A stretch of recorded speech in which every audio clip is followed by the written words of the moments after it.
Listen, the truth about relapse and why it does not have to be the end of your journey is simple. Relapse is definitely part of a journey, meaning that I relapsed twice before I found long-term recovery, and now I was 12 and a half years sober. But I remember the first time I relapsed, the biggest problem was the shame and guilt. I couldn't get past the shame and guilt. The shame and guilt was worse than the relapse. And my biggest tip is why it's not the end of your journey is it happens. Shit happens, man. And if you don't put things in perspective, you could let things eat you up. So if you are out there and you relapse, you're going to feel embarrassed.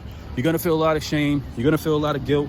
You're going to feel like a failure. You're going to feel like you lost. You're going to feel defeated. You're going to feel tired and dehydrated and beat up. But you have to say, I'm not going to let this push me into so much shame and guilt that I go binge for another year or two.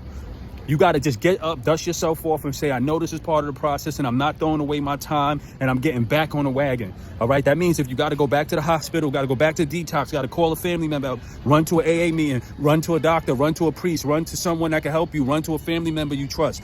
Get back on the wagon faster than later, sooner than later, because what tends to happen is the guilt and the shame will put you back into a long-term spiral, and then down the rabbit hole you go. And now you're facing possible near death or some real beat up, banged up long-term addiction when you could have just framed it differently, cut yourself some slack and get back on the wagon, because a lot of people die on their way to rock bottom. And after you relapse, if you let that guilt take you back to rock bottom, you could possibly die. It's not worth it. That's my advice. This is how you deal with relapse today. Get rid of the shame and guilt, put things in a healthy perspective, and we keep fighting.